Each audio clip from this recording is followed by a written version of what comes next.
The Man-Eating Monster, The Story of Theseus and the Minotaur. There was no more evil king than King Minos of Crete. Everyone was afraid of him. He had built a huge maze of passages underneath his palace. There he kept a large and terrifying monster, the Minotaur, who was half man and half bull. He fed this monster humans. Every year, the king of Athens had to send 7 young men and 7 young women to Crete to be fed to the monster. It was the only way to stop King Minos making war on Athens. Now the king of Athens had a son called Theseus, who was brave but foolhardy. One day he said to his father, "We have to stop the king of Crete feeding our young people to his monster. I'll go to Crete and kill the beast." "Go then with my blessing," said the king. He handed Theseus a white sail. "Take this with you. If you kill the Minotaur, hang the sail on the main mast of the ship. Then I'll know you are coming home alive." When he arrived in Crete, the king's guards happily led Theseus down to the entrance of the maze. There they removed his sword and left him to wait for the monster. Theseus took a deep breath. He was a brave man, but he was not terribly clever.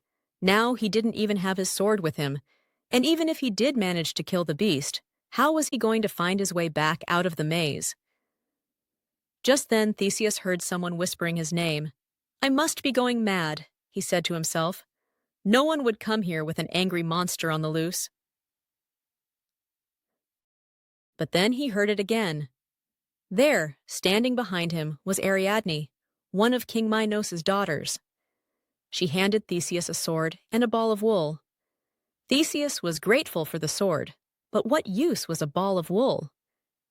"You take the ball," said Ariadne, "and I'll hold the end of the wool.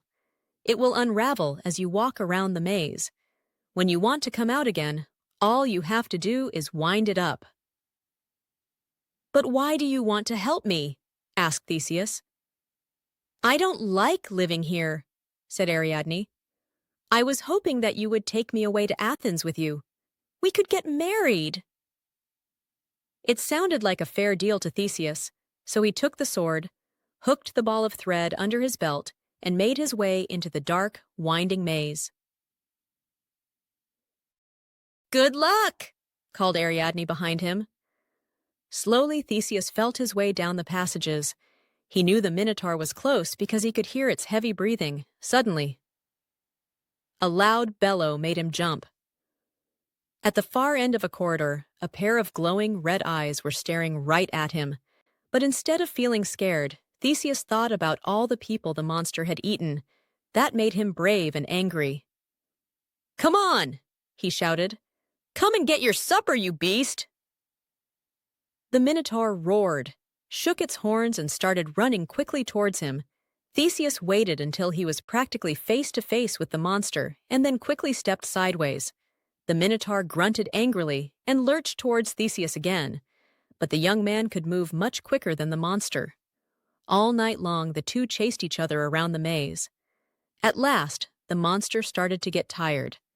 Sweat poured down its face into its red eyes. "This is my chance," said Theseus. He jumped forward and drove his sword straight into the Minotaur's heart. The monster roared the loudest roar you have ever heard, and then crashed to the ground. Quickly, Theseus rolled up the wool and made his way out of the maze. "Well done!" cried Ariadne. "Quick, follow me. My father will be furious when he discovers that the Minotaur is dead." She led him through a secret passage out of the palace, and before long they were safely on board Theseus's ship. On the way home to Athens, they stopped at an island. There Theseus tricked Ariadne and sailed on without her. Now that he'd killed the Minotaur, he had no intention of marrying Ariadne. Theseus then ordered a feast for his men. During the celebration, the ship came within sight of Athens, but Theseus forgot to replace his old sail with his father's white one. The king, watching from a cliff, saw his son's ship returning home with a black sail and thought, "My son is dead." Mad with grief, he threw himself into the deep sea. Theseus was heartbroken. How he wished he had remembered to pull up the white sail, but it was too late. His father was dead, gone forever. A few days later, Theseus was crowned the new king of Athens. "From now on," he promised his people, "I shall never do anything rash or foolhardy again."